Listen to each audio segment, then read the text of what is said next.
இன்னைக்கு இந்த பதிவுல நீங்க பூண்டை பத்தின நன்மைகளை பத்தி தான் தெரிஞ்சுக்க போறீங்க. பூண்டை பொறுத்த வரைக்கும் அதுல அதிக அளவுல தாதுக்களும் விட்டமின்களும் அயோடின், சல்பர், குளோரின் இந்த மாதிரி பல சத்துக்கள் இருக்கு.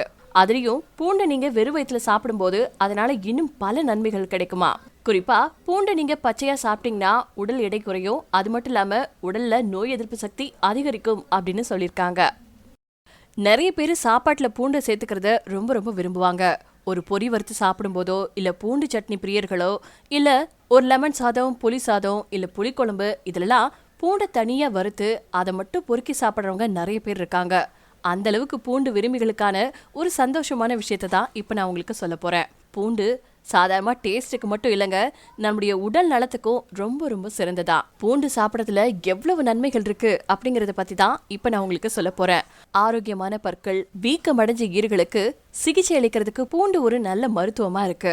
இதை விட இயற்கையாவே பூண்டுக்கு பாக்டீரியாவை எதிர்த்து வைரஸ்களை தடுக்கக்கூடிய எதிர்ப்பு சக்தி பண்புகள் நிறையவே இருக்கு. இந்த பூண்டை நீங்க சாப்பிடும்போது உங்க ஆரோக்கியத்தை பாதிக்கக்கூடிய வகையில உங்க வாயில வாழக்கூடிய நச்சுக்களையும் கிருமிகளையும் இது போக்கிடுதான். உங்களுடைய உடல் திறனை மேம்படுத்த நீங்க கடினமா உழைக்கிறீங்க.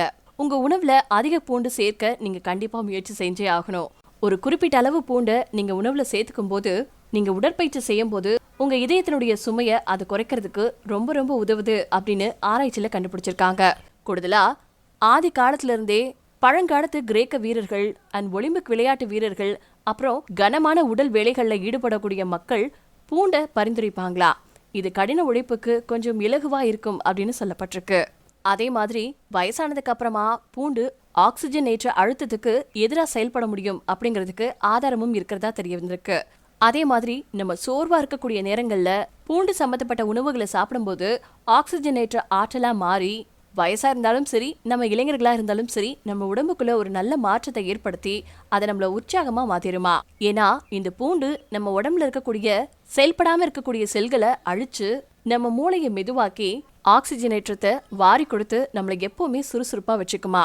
அதே மாதிரி இந்த பூண்டு உங்க ரத்தத்துல இருக்கக்கூடிய உற்பத்தியினுடைய அளவை அதிகரிக்கவும் ஒரு ஆன்டி ஆக்சிடென்டாவும் உடம்புல நல்ல அறிகுறிகளை ஊக்குவிக்கிறதுக்கும் இது ரொம்ப ரொம்ப உதவுதா. பூண்டு இதய நோயை தடுத்து நீரிழிவு நோயாளிகளின் ஆரோக்கியத்தை மேம்படுத்துது, பல்வேறு புற்று நோய்களை தடுத்து பலதரப்பட்ட ஆரோக்கியமான நன்மைகளை கொடுக்குது. இது அத்தனையுமே ஆய்வின் அடிப்படையில பல விஷயங்கள் நிரூபிக்கப்பட்டிருக்கு. நீங்க உடம்பு எடையை மட்டும் குறைக்க விரும்புனீங்கன்னா நிச்சயமா நீங்க பூண்டு சாப்பிடாம இருக்கவே முடியாது. ஏன்னா உடல் எடை அதிகரிப்பின் ஆணிவேர் காரணத்தை கண்டறிஞ்சு அதை களைத்தெறியறதுக்கு பூண்டு ரொம்ப ரொம்ப ஹெல்ப் பண்ணுது. இதை கெட்ட கொழுப்புகள் எல்லாத்தையுமே கரைச்சு தெர்மோஜெனசிஸ் திசுக்களின் உருவாக்கத்தை அதிகரிக்குது. உடல் எடையை குறைக்க விரும்புனீங்கன்னா நீங்க 3-4 பல் பூண்டு வரைக்கும் தினமும் நீங்க பச்சையா சாப்பிட்டீங்கன்னாவே போதும். உடம்புல ரத்த அழுத்தத்தை ஏற்படுத்தக்கூடிய முக்கியமான காரணமா சல்பர் இருக்கு. சமைக்கப்படாத இல்லனா காய வைக்கப்பட்ட பூண்டை நீங்க எடுத்து சாப்பிட்டீங்கன்னாவே இந்த அலிசின் அப்படிங்கிற சத்தை நீங்க பெற முடியுமா. இது ரத்த அழுத்தத்தை கட்டுப்படுத்தி எப்பவுமே உங்களை ஆரோக்கியமா வச்சுக்கிறதுக்கு உதவுது. உடம்புல வளர்ச்சிதை மாற்ற குறைபாட்டால ஏற்படக்கூடிய நோய் தான் இந்த நீரிழிவு. இது ஏற்பட முக்கியமான காரணமா இருக்கிறது ஆரோக்கியமற்ற வாழ்க்கை முறைதான் அப்படின்னு சொல்றாங்க. இந்திய அறிவியல் ஆராய்ச்சியாளர்கள் எலிகளுக்கு வெள்ளைப்பூண்டை கொடுத்து அதுல நடத்தின சோதனைகளை அதனுடைய இன்சுலின் அளவு அதிகரிச்சிருக்கிறதையும் அந்த எலிகளுடைய ரத்தத்தில் இருக்கக்கூடிய குளுக்கோஸினுடைய அளவு குறைஞ்சிருக்கிறதையும் பார்த்திருக்காங்க. அதனால நீரிழிவு நோயாளிகளுக்கும் சரி, நீரிழிவு நோயின் ஆரம்ப கட்டத்துல இருக்கிறவங்களுக்கும் சரி பூண்டு கொடுத்தீங்கன்னாவே போதுமா.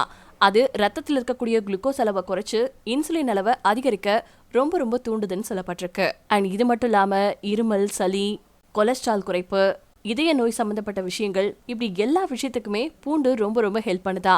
எலும்பு தேய்மானத்துக்கும் இது ஒரு மிகச்சிறந்த நிவாரணி அப்படின்னு சொல்லப்படுது.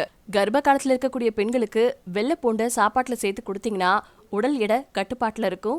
ரத்த சர்க்கரை இது எல்லாமே கட்டுக்குள்ள இருக்கிறதுக்கு ரொம்ப ரொம்ப நல்லா இருக்குமா. கூடுதலா தாய்ப்பால் கொடுக்கக்கூடிய பெண்களுக்கு இந்த பூண்டை நீங்க உணவுல சேர்க்கறதுனால பல நன்மைகள் கிடைக்குது அப்படின்னு சொல்லப்பட்டிருக்கு.